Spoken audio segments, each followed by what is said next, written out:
Farnsworth House. My name is David Mercer. I'm 42 years old, a history teacher from Philadelphia, Pennsylvania. I've spent the better part of my adult life teaching Civil War history to high school students who'd rather be looking at their phones than listening to me talk about Gettysburg. I'm married to Sarah, a wonderful woman who tolerates my obsession with the past, and we have 2 kids, Emma, who's 14, and Jacob, who just turned 11. My life has always been predictable, safe even. I wake up at 6:30, make coffee, grade papers, teach my classes, come home, have dinner with the family, watch some TV, and go to bed. Weekends are for soccer games and grocery shopping. Nothing extraordinary ever happened to me. I never believed in ghosts, spirits, or anything beyond what I could see and touch. I was a man of facts, dates, battles, and books. That's why when the opportunity came to spend a week in Gettysburg, doing research for a book I was writing about the battle, I jumped at it. Sarah thought it was a good idea. I'd been stressed, burnt out from teaching, and she figured a week alone in a historic town would recharge me.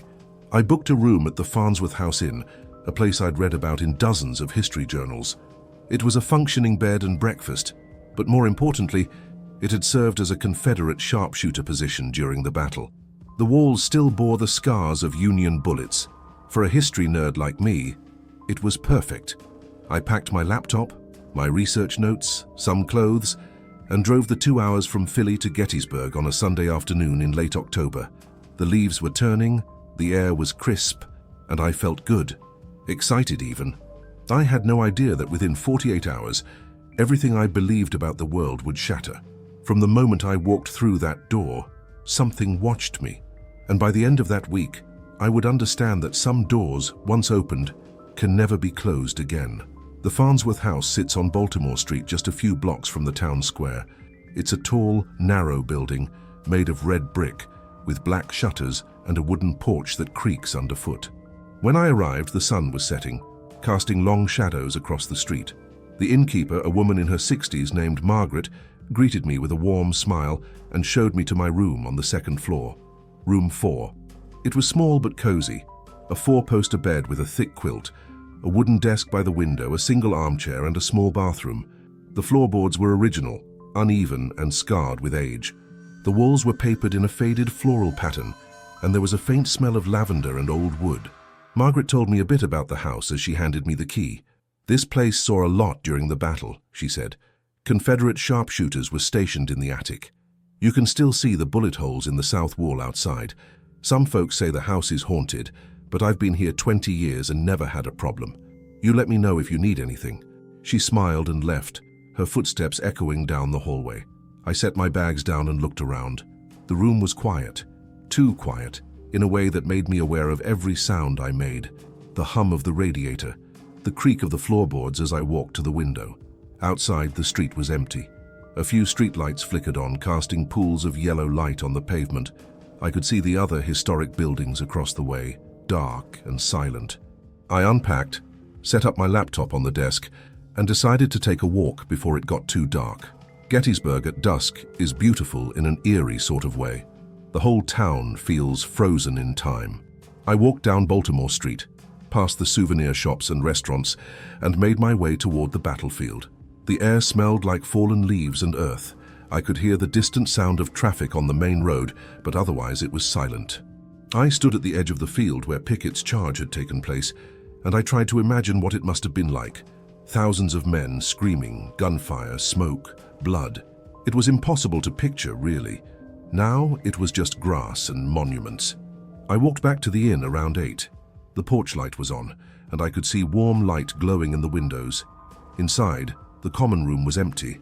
I could hear the murmur of voices from the dining room, other guests, I assumed.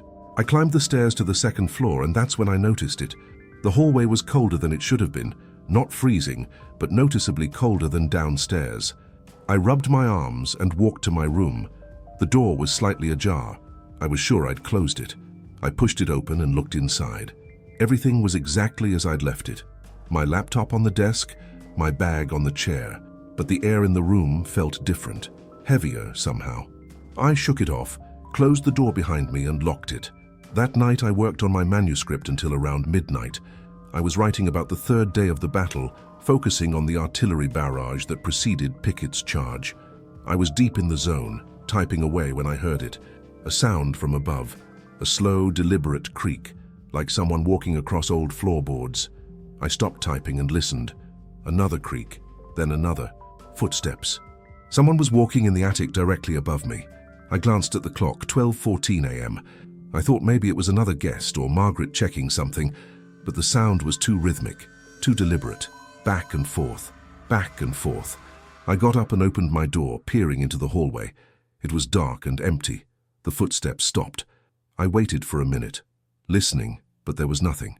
I closed the door, locked it again, and sat back down. Probably just the house settling, I told myself. Old buildings make noise. I went to bed around 1, exhausted, and fell asleep almost immediately. I woke up at 3:33 a.m. I know the exact time because I looked at my phone the moment my eyes opened. I didn't know why I'd woken up.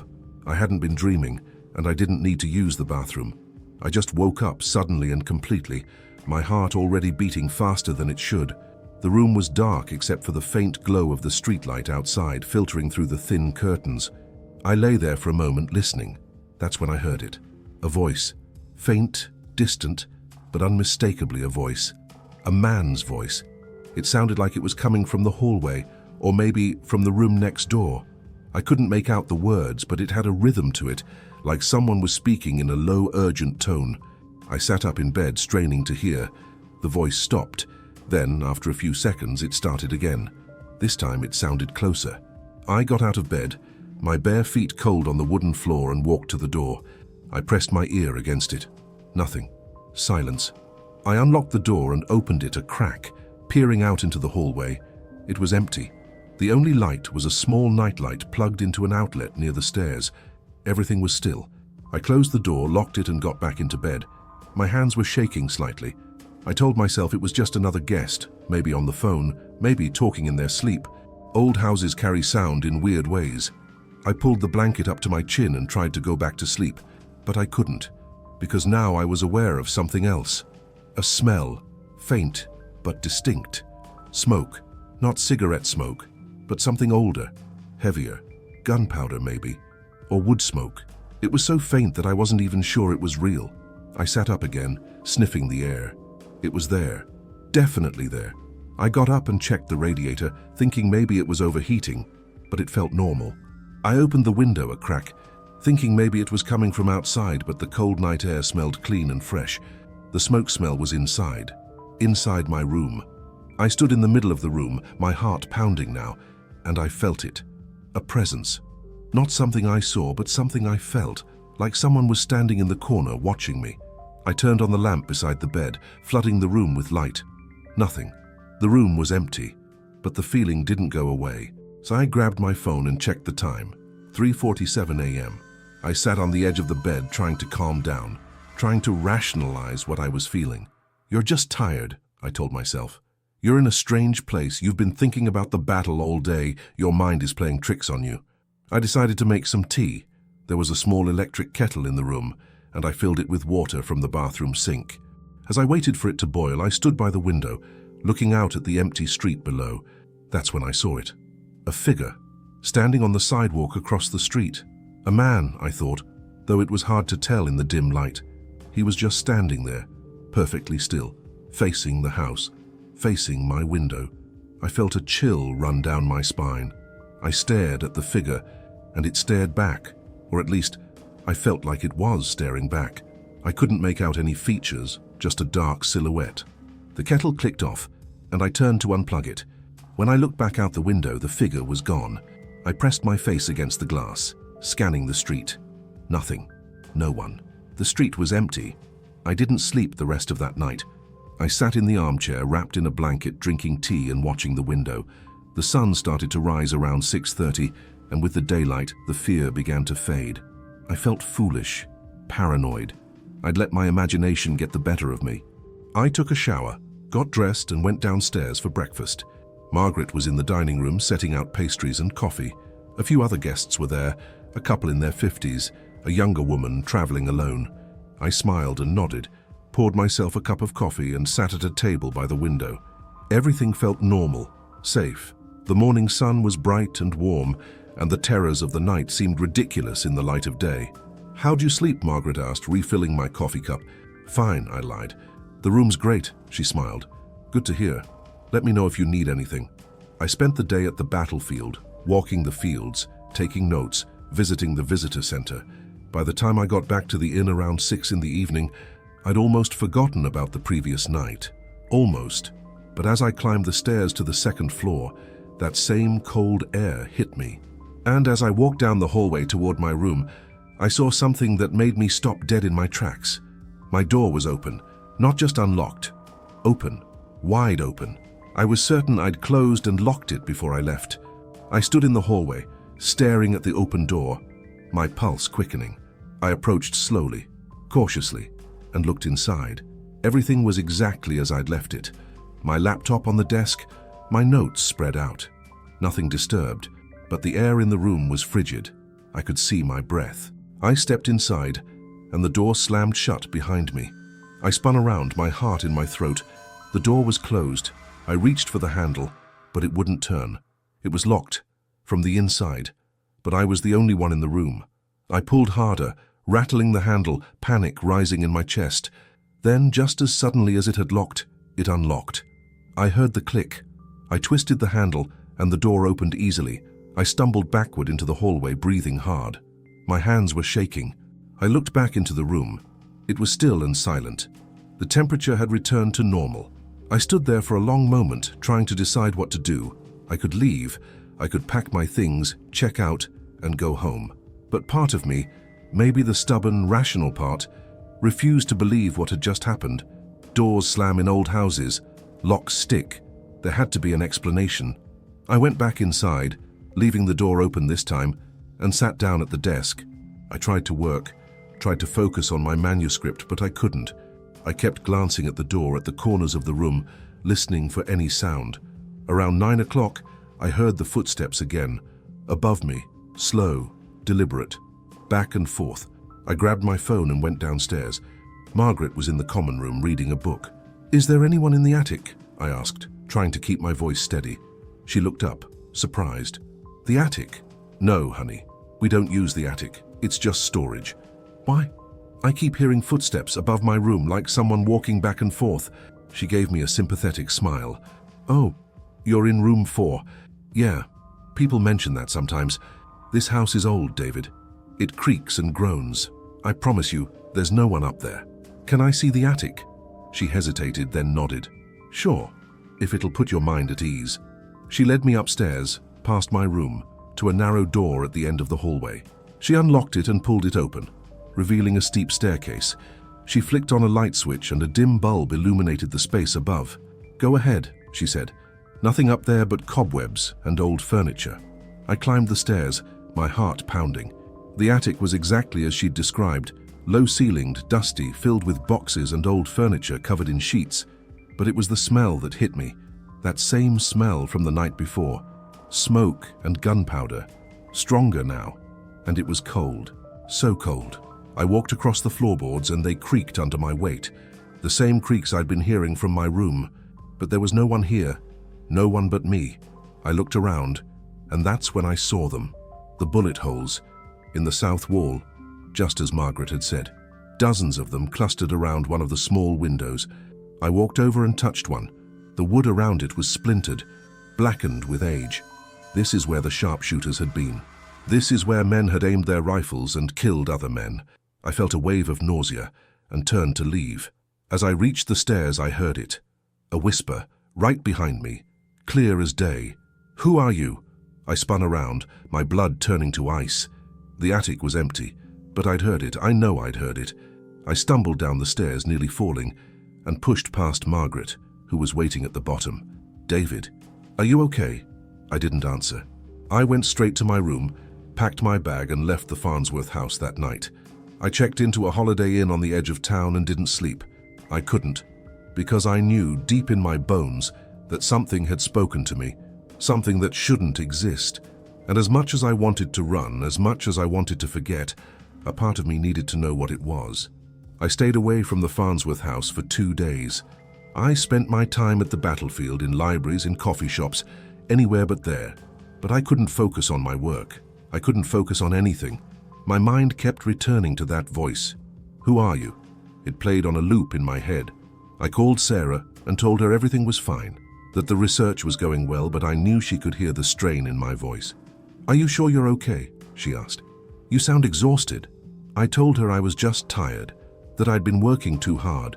She made me promise to get some rest, I promised, but I couldn't rest, because I needed to understand. I needed to know if what I'd experienced was real or if I was losing my mind. On the third day, I went back. I didn't check in again. I just went to the house and knocked on the door.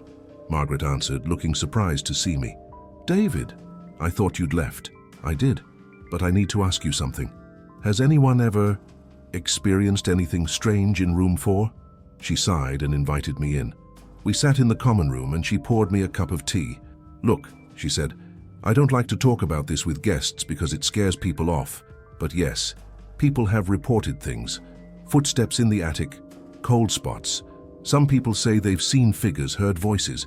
One woman swore she saw a Confederate soldier standing at the foot of her bed. I've never experienced anything myself, but I've been here long enough to know that something is here. I don't know what it is. I'm not sure I want to know." "What do you think it is?" She shrugged. "Residual energy, maybe. So many men died here. So much pain and fear. Maybe it leaves a mark. Or maybe..." She trailed off. "Maybe what?"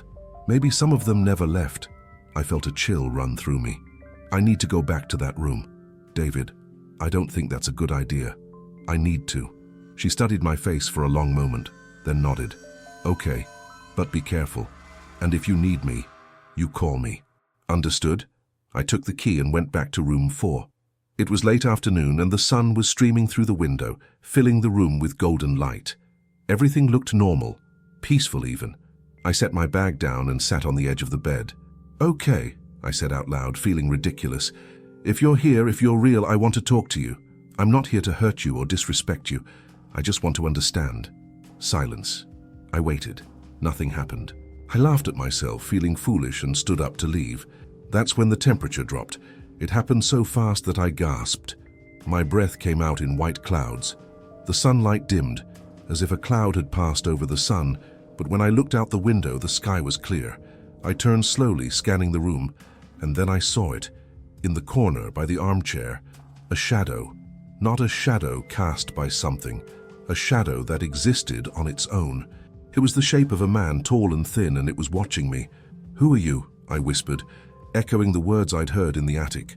The shadow didn't move, but the air around me seemed to vibrate, and I felt a pressure in my chest, like someone pressing down on my lungs. Then, from somewhere far away, or maybe from inside my own head, I heard a voice. "John." It wasn't loud, it wasn't frightening, it was soft, almost sad. "John," the voice said again. "Who is John?" I asked, my voice shaking. "I am." The shadow moved. It didn't walk. It shifted like smoke, and suddenly it was closer. I could see more detail now. The outline of a uniform, a hat, a rifle. My legs went weak, and I sat down on the bed, unable to look away. "Why are you here?" I asked. "I don't know." The voice was clearer now, coming from the shadow itself. It sounded young, scared. "What happened to you?" "I was shot, in the chest. I remember falling. I remember the pain. And then, nothing. Just this. Just waiting." "Waiting for what?" "I don't know." I felt tears prick my eyes. This wasn't a monster. This wasn't a demon. This was a boy, just a boy, who had died terrified and alone, and somehow he was still here, still trapped. "How long have you been here, John?" "I don't know. Time it doesn't work here. What can I do? How can I help you?" The shadow flickered. "I don't know. No one has ever asked before. No one has ever stayed." We talked for hours. John told me about his life before the war. He was 19 years old, from Virginia.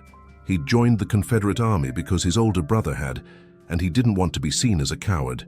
He didn't care about the politics, didn't really understand what they were fighting for. He just knew that everyone he loved was fighting, so he had to fight too.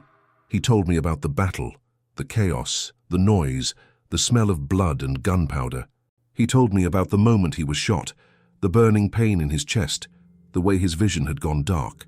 And then, he said, he woke up here, in this house, and he couldn't leave. "I've tried," he said.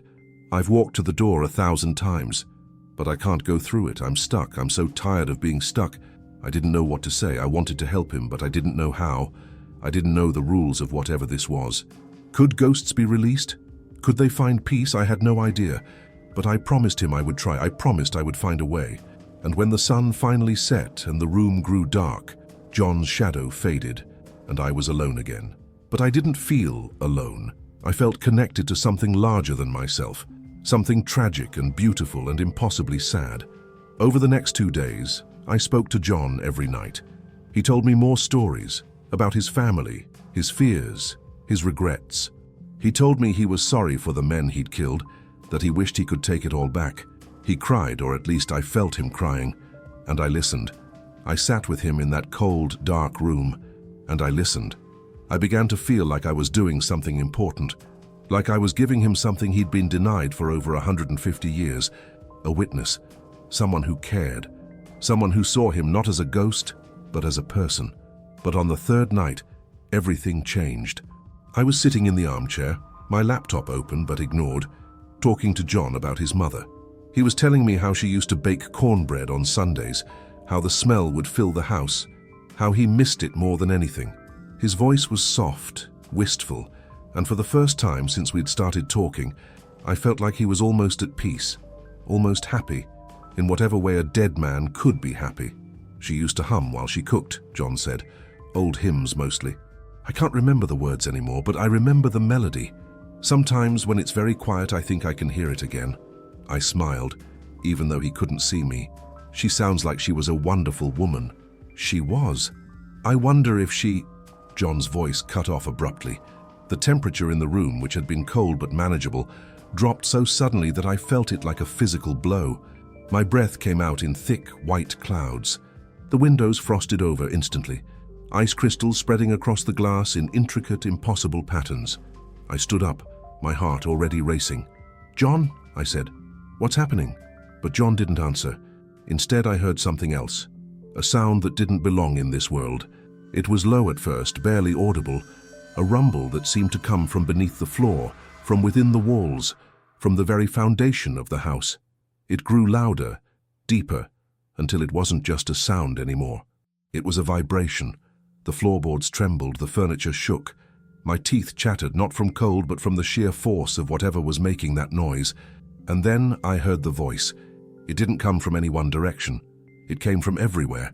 From the walls, from the ceiling, from inside my own skull. It was deep and ancient and wrong in a way that made my skin crawl and my stomach turn. It was the sound of something that should not exist, something that had been old when the world was young. "What have you done?" I spun around, searching for the source, but there was nothing. Just the empty room and the growing darkness. The lamp on the desk flickered and went out. The light from the hallway outside seemed to bend and twist, as if something was absorbing it. I fumbled for my phone, turned on the flashlight, and swept the beam around the room. That's when I saw it. In the corner where John usually appeared, there was something else. It wasn't a shadow like John's, it was an absence, a void, a place where light went to die. It was massive, stretching from floor to ceiling, and it didn't have a shape. It was more like a wound in reality itself, a tear in the fabric of the world, and it was looking at me. I don't know how I knew that, but I did. It was aware of me. It saw me, and it was furious. "So you have meddled," the voice said, each word reverberating through my bones. "You have interfered with the order of things." I was just talking to John," I stammered, backing toward the door. My legs felt weak, like they might give out at any moment. "I didn't mean any harm." "Harm?" The voice laughed, and it was the most terrible sound I'd ever heard. It wasn't humor, it was contempt. "You understand nothing. You are a child playing with forces beyond your comprehension." "Who are you?" I managed to ask, though my voice was barely a whisper. "I am the guardian, the keeper, the warden of the threshold between life and death. I am the one who maintains the balance, and you, little mortal, have disrupted it." The void surged forward, filling half the room now. The temperature dropped even further. I could feel ice forming on my eyelashes, on my lips. My fingers were going numb. I tried to reach for the door handle, but my hand wouldn't obey. I was paralyzed, frozen in place, not by cold, but by sheer primal terror. "The dead do not speak to the living," the voice continued. "That is the law. That is the way it has always been. The boy you call John is mine. All of them are mine. They are bound to this place, bound to their moment of death, replaying it for eternity. That is their punishment. That is their purpose. Punishment? I gasped. For what? For dying in a war they didn't want to fight. For being scared boys who were sent to kill and be killed. For living, the voice said simply. For being born. For existing. All life ends in death, and all death ends here. With me, in the darkness, in the cold, in the eternal now. The void moved closer, and I could feel something reaching for me. Not hands, something older, something that existed before hands, before flesh, before bodies. It was like fingers made of ice and shadow and despair, and they were wrapping around my chest, my throat, my mind. I couldn't breathe. I couldn't think. All I could feel was the crushing weight of an existence that stretched back billions of years, an intelligence so vast and so alien that it made me feel like an insect, like nothing, like less than nothing. John doesn't deserve this, I choked out, tears streaming down my face, freezing on my cheeks. None of them do. They're people. They had lives. They had families. They deserve peace. Peace? The voice sounded almost curious now. There is no peace. There is only the void. And I am the void. I am what waits at the end of all things. I am what you will become when your heart stops and your breath fails and the light leaves your eyes. I am inevitable. The room shook violently. I heard glass shattering somewhere. The windows maybe, or the mirror in the bathroom. The walls groaned as if the house itself was in pain. The floorboards buckled and cracked, and through it all that terrible pressure on my chest grew stronger, heavier, until I thought my ribs would snap. You wanted to help the dead, the voice said, and now I could hear something like amusement in it, dark and cruel. How noble, how foolish. Let me show you what it means to be dead. And then I felt it. Death. Not the idea of death, not the fear of death, but death itself. I felt my body shutting down, my heart slowing, my lungs seizing. I felt the warmth leaving my fingers, my toes, spreading inward toward my core. I felt my thoughts scattering, fragmenting, dissolving like smoke. I was dying. Right here, right now, in this room. And when I died, I would be trapped here, just like John, just like all the others. I would spend eternity in this cold, dark place, reliving my final moments over and over again, watched by this thing, this ancient horror that called itself the Guardian. I tried to scream, but no sound came out. I tried to move, but my body wouldn't respond. I was fading, slipping away. The darkness was closing in, not just around me, but inside me, filling up the empty spaces where my thoughts used to be. And then I heard him, John, his voice, small and distant, but clear. Stop. The pressure lessened, just slightly, just enough for me to draw a shallow, gasping breath. This is not your concern, boy, the Guardian said, its attention shifting away from me for just a moment. Return to your corner. Return to your suffering. No, John said, his voice growing stronger. You've kept me here for so long. You've made me watch my death over and over. You've fed on my fear, my pain, my regret, but not anymore, not him. You dare? The void trembled, and I could feel the Guardian's rage like a physical force. The walls cracked, the floor split. The air itself seemed to scream. You dare defy me? He tried to help me, John said, and now I could see him, not as a shadow, but as a person, a young man in a tattered Confederate uniform, his face pale and gaunt, a dark stain spreading across his chest where the bullet had struck him. He was standing between me and the void, and he was trembling, but he wasn't running. He wasn't hiding. He was standing his ground. No one has ever tried to help me before. No one has ever even seen me as anything more than a ghost, a story, a thing to be feared. He listened to me. He cared, and I won't let you take him. The Guardian roared, and the sound was like the earth splitting open, like mountains falling, like stars dying. The void expanded, filling the entire room, and I felt that terrible cold rush over me again. But John didn't move. He stood there, facing the darkness, and he raised his hand. I remember now, John said quietly. I remember what I was before all this. I remember my mother's voice. I remember the smell of cornbread. I remember my brother's laugh. I remember being alive. And you can't take that from me, not anymore. Light. Sudden and blinding. It didn't come from the lamp or from my phone or from anywhere in the room. It came from John, from inside him. It was warm and golden and pure, and it pushed back against the darkness. The void recoiled, shrieking in a language I didn't understand, a language that hurt to hear. "You cannot," the guardian hissed. "You are bound. You are mine." "I was," John said, "but not anymore." He showed me that I'm more than my death. I'm more than this moment. I'm all the moments I ever lived, and that's stronger than you. The light grew brighter, filling the room, driving back the darkness. I shielded my eyes, but I could still see John through the glare. He was changing. The wound on his chest was closing. The pallor was leaving his skin. He looked younger, healthier, more solid, more real. And then he looked at me. His eyes, God, his eyes were so full of gratitude and sadness, and something like hope that it broke my heart. "Thank you," he said, "for remembering me, for seeing me, for caring." "John, wait," I started to say, but he shook his head. "It's okay. I can go now. I can finally go." The light intensified, and the void let out one final, agonized howl before it collapsed in on itself, imploding like a dying star. The room shook one last time, and then everything went still. The cold vanished. The pressure lifted.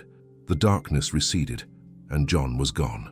I stood there in the sudden silence, gasping for breath, my whole body shaking. The room looked normal again. The lamp on the desk flickered back to life. The windows were intact, though covered in a thin layer of frost that was already melting. I could hear my own heartbeat, loud and fast in my ears. But something was different. The air felt lighter.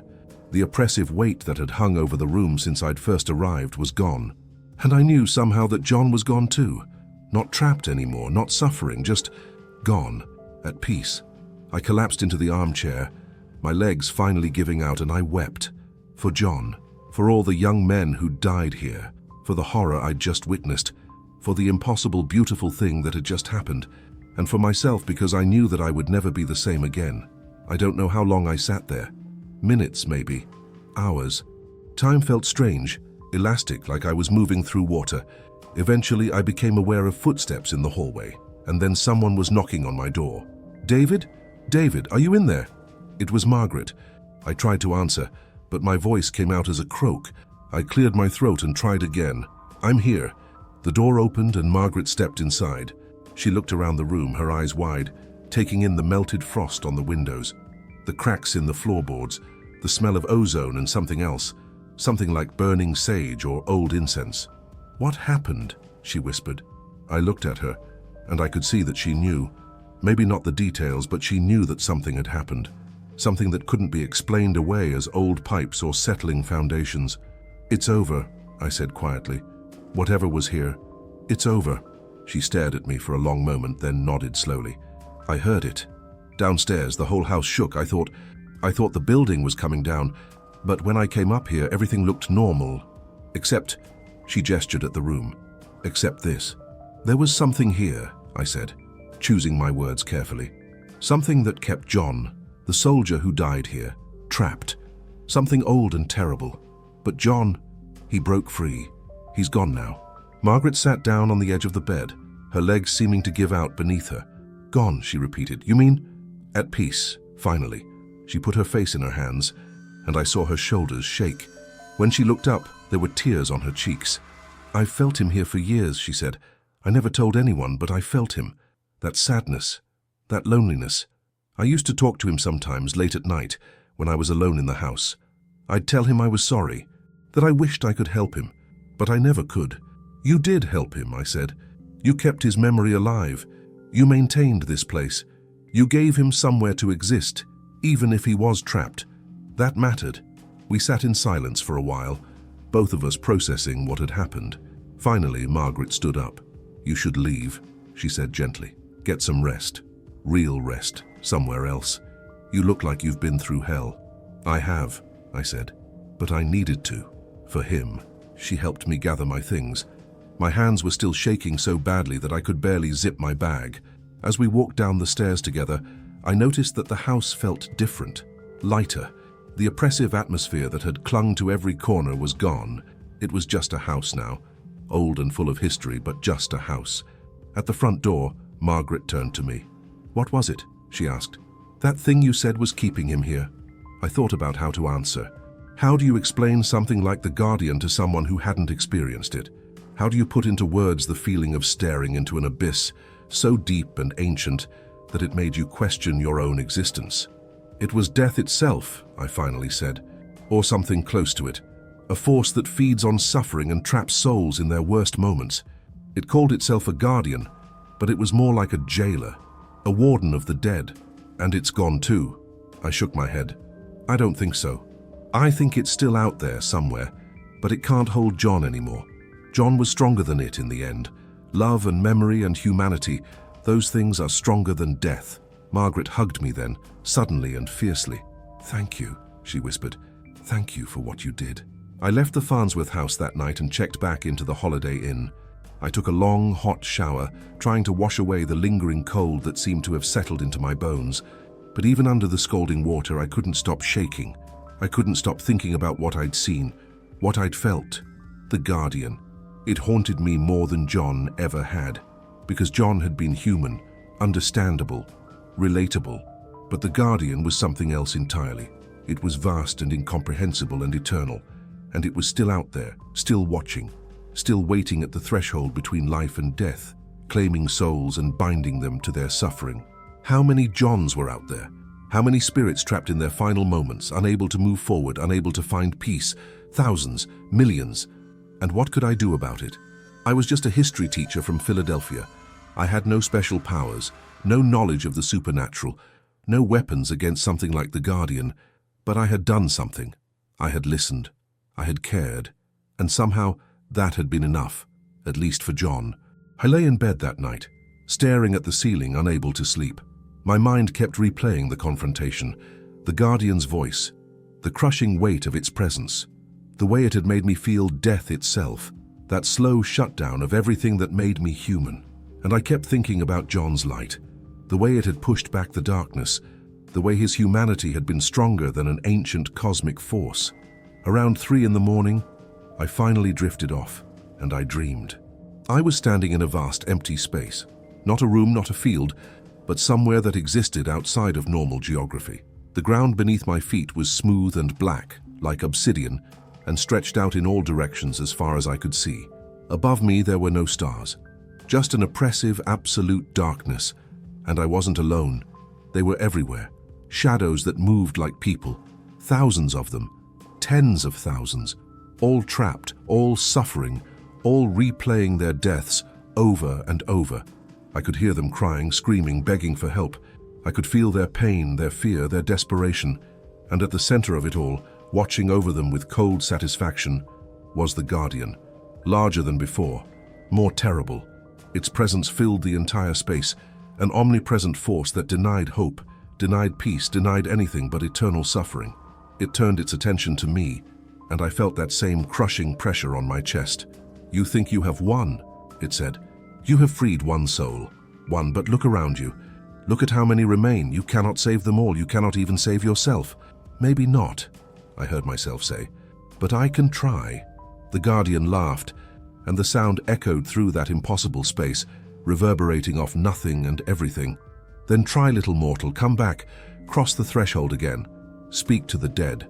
Meddle in my domain, and I will show you what it truly means to suffer. I will make you one of them. And you will spend eternity in this place, regretting the day you decided to care." The darkness rushed toward me, swallowing me whole, and I woke up screaming. I sat up in bed, drenched in sweat, my heart hammering in my chest. The hotel room was dark except for the red numbers on the alarm clock, 3:33 a.m., the same time I'd woken up that first night in the Farnsworth house. I turned on every light in the room and spent the rest of the night awake, trying to convince myself it had just been a dream. Just my traumatized mind processing what I'd experienced. But I knew better. It had been a message, a warning. The Guardian was telling me to stay away, to leave the dead alone, to go back to my normal life and forget everything that had happened, and God help me. Part of me wanted to listen. Part of me wanted to pack up, go home and never think about Gettysburg or the Farnsworth house or John or the Guardian ever again. But I couldn't, because I had seen something in that moment when John had stood up to the darkness. I had seen that it was possible, that the dead could be freed, that love and memory and humanity were real weapons against an ancient evil, And if I walked away now, if I pretended none of this had happened, then John's sacrifice would mean nothing. The next morning, I didn't go back to the Farnsworth house. Instead, I went to the library. I spent hours searching through historical records, old newspapers, journals, letters, anything that might give me information about other hauntings in Gettysburg, other places where the dead might be trapped. I found dozens of accounts. The Jenny Wade house, where a young woman had been killed by a stray bullet. The Cashtown Inn, where Confederate soldiers had stayed before the battle. Devil's Den, where hundreds of men had died among the rocks. Each place had its stories, its unexplained phenomena, its trapped souls. I made a list. I didn't know what I was going to do with it, but I made it anyway. Over the next 2 days, I visited several of these locations. I didn't experience anything like what had happened at the Farnsworth house. No confrontations, no voices, no manifestations. But I felt them, the cold spots, the sense of being watched, the heavy atmosphere that hung over these places like a shroud, and I knew that somewhere in each of these locations there were souls like John, waiting, suffering, hoping for something they couldn't even name. On my last day in Gettysburg, I returned to the Farnsworth house one final time. Margaret was on the porch sweeping. "David," she said, smiling, "I didn't expect to see you again." "I needed to check something," I said. "Room 4. Is anyone staying there?" "No. Actually, it's been quiet since that night. No cold spots, no footsteps, nothing. It's like the room has been cleansed. Can I go up, just for a minute?" She handed me the key without hesitation. I climbed the stairs slowly, my heart pounding, half expecting to feel that familiar cold or hear those footsteps above me. But there was nothing. The hallway was warm and normal. I unlocked the door to room 4 and stepped inside. The room looked exactly as it always had. The 4-poster bed, the desk, the armchair, but it felt completely different. The oppressive weight was gone, the air was light, almost cheerful. Sunlight streamed through the windows, illuminating dust motes that danced in the beams. I walked to the window and looked out at Baltimore Street. People were walking by, going about their daily lives, completely unaware of what had happened in this room just days before. Completely unaware that a young man named John had finally found peace after over a century and a half of suffering. "Goodbye, John," I whispered. "Thank you for showing me that it's possible, that they can be saved." I don't know if he heard me. I don't know if he was even still capable of hearing anything from wherever he was now, but I said it anyway. As I turned to leave, something caught my eye. On the desk, there was a piece of paper that hadn't been there before. I picked it up with trembling hands. Written on it, in handwriting that looked old-fashioned and careful, were 2 words: "Thank you." I folded the paper carefully and put it in my pocket. Then I left room 4, locked the door, and gave the key back to Margaret. "Everything okay?" she asked. "Yes," I said. "Everything's okay." I drove back to Philadelphia that afternoon, back to my normal life, my wife, my kids, my job teaching history to teenagers who'd rather be anywhere else. But I wasn't the same person who had left a week earlier. I had seen things that most people never see, experienced things that most people never experience. I had stood at the threshold between life and death, and I had stared into the face of something ancient and terrible, and I had survived. But more importantly, I had learned something. I had learned that the dead need us as much as we need them. They need to be remembered, to be honored, to be seen as something more than ghosts or stories or historical footnotes. They need someone to care. And the Guardian, that terrible, vast intelligence that fed on suffering, it needed to be opposed. Maybe I couldn't save all the souls it held. Maybe I couldn't even save most of them, but I could try. I could bear witness, I could listen, I could care, even if it meant facing that darkness again, even if it meant risking everything, because John had shown me that it was worth it, that a single act of compassion, of recognition, of human connection could break chains that had held for centuries. That love was stronger than death, and that was something worth fighting for. It's been 3 years since that week in Gettysburg. I finished my book about the battle, and it was published last spring. It did well, better than I expected, and I dedicated it to John and all the young men who never came home. I didn't explain who John was in the dedication. I didn't need to. Those who knew would understand, those who didn't, well, maybe they weren't ready to know yet. My life has returned to something approaching normal. I still teach. I still grade papers and watch soccer games and have dinner with my family. Sarah knows something happened to me in Gettysburg, though I've never told her the full story. How could I? How could I explain the Guardian, the confrontation, the feeling of death itself wrapping around me like a shroud? She just knows that I came back different, more thoughtful, more present, and sometimes late at night, she catches me staring out the window with a distant look in my eyes. "Are you okay?" she'll ask, and I'll smile and tell her yes, I'm fine, just thinking about work. But I'm not thinking about work. I'm thinking about them, the dead, the trapped souls scattered across battlefields and old houses and forgotten places, all of them waiting for someone to remember them, to see them, to care. I've been back to Gettysburg twice since that week. Both times I stayed at a different hotel, not the Farnsworth House. I'm not ready to go back there yet. Maybe I never will be. But I've walked through the battlefield at night, when the tourists are gone and the monuments cast long shadows in the moonlight, and I've felt them. Dozens of presences, maybe hundreds, all of them caught in that terrible liminal space between life and death. I've tried talking to them, the way I talk to John. Sometimes I feel like they hear me. Sometimes I feel like they're trying to respond. But I've never had another experience like that night in room 4, never felt another presence as clearly as I felt John's, never had another conversation with the dead, and I've never encountered the Guardian again. But I know it's there. I can feel it sometimes, like a weight on the edge of my consciousness, a vast patient presence that's watching and waiting. It knows who I am now. It knows what I did, and it's waiting for me to make a mistake, to cross that threshold again, to give it an excuse to claim me the way it's claimed so many others. Sometimes I wonder if I should try, if I should go back to the Farnsworth House or to one of the other haunted places in Gettysburg and try to free another soul.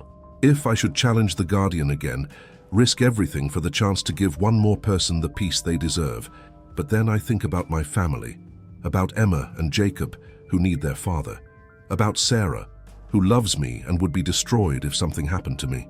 And I think about the look in the Guardian's eyes, if it had eyes, when it told me that it would make me one of them, that it would trap me in eternal suffering as punishment for daring to interfere with its domain. And I wonder if I'm brave enough, if anyone could be brave enough to face that again willingly. Last month I got an email from Margaret. She told me that room 4 has remained quiet since that night. No footsteps, no cold spots, no shadows. Guests who stay there report sleeping peacefully, feeling refreshed in the morning. The oppressive atmosphere that had clung to that room for over a century and a half is gone. "It's like he was never here," she wrote. Or maybe it's like he was finally able to leave. Either way, I wanted you to know. And I wanted to thank you again for whatever you did. I wrote back and told her I was glad, that John deserved his peace, that all of them do. But I didn't tell her about the dreams. They started about 6 months after I left Gettysburg. Not every night, but often enough. I'm back in that vast, empty space where the Guardian holds court over the dead.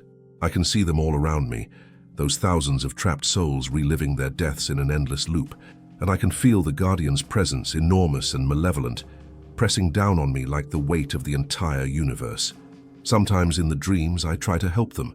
I try to talk to them the way I talked to John, to remind them of who they were, to give them the strength to break free. But the Guardian always stops me, always wraps those cold, impossible fingers around my throat and reminds me that I have no power here, that I am nothing, that if I continue to interfere, I will join them. And then I wake up, gasping for breath, my heart pounding, Sarah's hand on my shoulder asking if I'm okay. "Just a bad dream," I tell her. And she nods and goes back to sleep, and I lie awake in the dark, wondering if they're really just dreams or if the Guardian is showing me what's waiting for me if I dare to cross that threshold again. But here's the thing, I'm not sorry. Despite the nightmares, despite the fear, despite knowing what's waiting for me out there in the darkness, I'm not sorry for what I did. Because I gave John something he hadn't had in over 150 years. I gave him peace. I gave him freedom. I gave him proof that someone cared, that someone remembered, that someone saw him as more than just a ghost. And that matters. That means something. Even if it cost me my peace of mind, even if it marked me in some way that I don't fully understand, even if it put me on the Guardian's radar for the rest of my life, it was worth it. Sometimes, late at night, when the house is quiet and my family is asleep, I take out that piece of paper I found on the desk in room 4. The one with John's handwriting. The one that says thank you. I look at those two words and I remember his voice, his story, his humanity. And I remember that moment when he stood between me and the darkness, when he chose to protect me, even though it meant facing something that had tormented him for over a century. That's when I hear it. A whisper, so faint I'm not sure it's real. It sounds like John's voice, and it's saying the same thing it always says. Thank you. And I whisper back like I always do, you're welcome. Because some debts can never be repaid, some stories never truly end, and some ghosts stay with us, not because they're trapped, but because we choose to remember them. I choose to remember John. I choose to believe that wherever he is now, in whatever lies beyond death, beyond the Guardian's reach, he's at peace, that he's with his mother, tasting her cornbread, hearing her hymns, feeling loved and safe and home. I need to believe that. Because if I don't, then what was it all for? But I also believe something else. I believe that there are others like John out there. Hundreds, thousands, maybe millions of souls trapped by the Guardian in their worst moments, suffering for no reason except that they had the misfortune to die in certain places, in certain ways. And I believe that they deserve the same chance John got. They deserve to be freed. They deserve peace. And maybe, just maybe, I'll be brave enough to help them someday. Maybe I'll go back to Gettysburg, or to some other place where the dead are trapped, and I'll do what I did for John. I'll listen. I'll care. I'll remind them of their humanity. And maybe, if I'm very lucky and very brave, I'll be able to stand up to the Guardian one more time. But not yet. Not today. Today I'm going to get up and make breakfast for my family. I'm going to drive Emma to soccer practice and help Jacob with his homework. I'm going to kiss my wife and tell her I love her. I'm going to live my life, embrace my normalcy, hold tight to the ordinary moments that make up a human existence, because that's what John wanted for me. That's what he saved me for. Not to become some kind of ghost hunter or supernatural warrior, but to live, to appreciate the small, beautiful moments that he never got to have, to remember that life is precious and fleeting and worth fighting for. But I won't forget. I'll never forget. And when the time comes, if the time comes, I'll be ready. I'll cross that threshold again. I'll face the darkness. I'll do whatever it takes to give another trapped soul the chance that John got. Because that's what we owe the dead. That's what we owe each other. That's what it means to be human. We remember. We care. We try. Even when it's terrifying. Even when it seems impossible. Even when ancient forces beyond our comprehension tell us to stop. We try. And sometimes, just sometimes, that's enough. If John's story moved you, help keep these voices alive. Subscribe to Darkness Activity, explore our other haunting tales, and share your own paranormal experiences in the comments below. Your stories matter. Let's build a community where the forgotten are finally remembered. Like and join us.